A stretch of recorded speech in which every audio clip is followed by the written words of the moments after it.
Hello again, Arm Wrestling Acolytes. Today I want to do a simple video, but it's a topic I think is vitally important to the sport of arm wrestling. So let's take a look at the training of GENADI KVIKVINIA. He posted this a few days ago, and certainly there's nothing particularly special in it, but that is why I think it's such a good video to have in the online space of arm wrestling. It documents the more ground level daily grind that training for any sport seriously takes. Of course, GENADI has posted many videos of heavy singles and maxes. These are what get clicks and reposting in the modern world. But in comparison to the amount of these max extreme lifts, the amount of footage of this mid-weight repetition mundane work done is quite low. This is again not only limited to arm wrestling. All sports cut out the highlights and choose to show only those. That's fine, it's exciting and draws interest to the sport.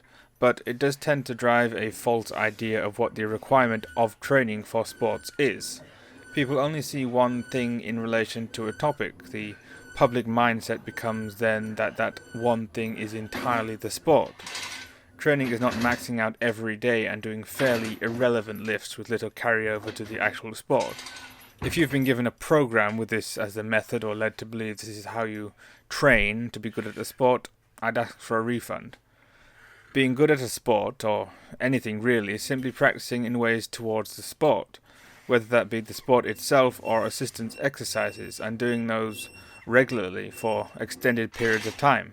And here with GENADI, there are no fancy extravagant movements to attack specific muscles from specific angles at specific degrees of flexion into isometric extension, blah blah blah.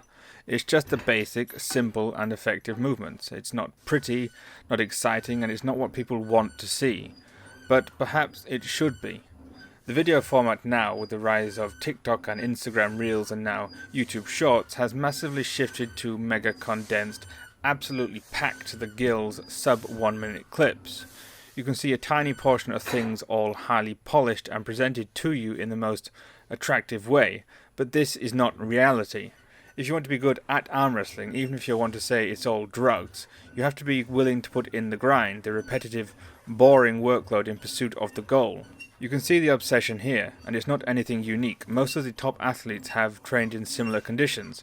Look at Levan's training facility when he's not travelling around the world.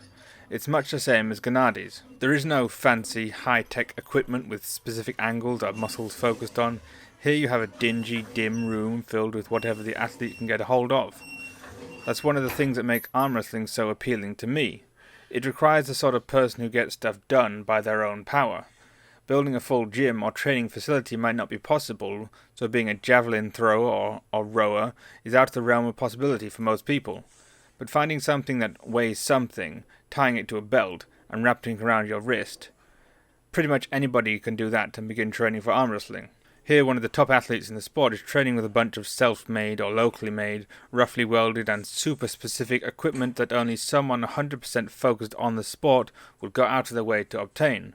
It isn't even mounted on a real tabletop. It's two wooden panels with a pillow on top and rusted, squeaky chains and cables. He does have some nice Mazurenko handles though, and there's no gym partner or other gym people around screaming and shouting to hype him up and improve the atmosphere. There is nothing in here except the will to succeed and the tools to achieve that success. This is just pure, brute force Grindset, and this is the difference between the best athletes and the ones who look the best. So do I think GENADI has much chance against Michael Todd? Well, I think he might well do. I have not seen much about Michael Todd's training in particular, only the highlights that have been circulating around the web, but I feel like GENADI might have some unknown characteristics that pull through when required. So I am eagerly awaiting the outcome of this.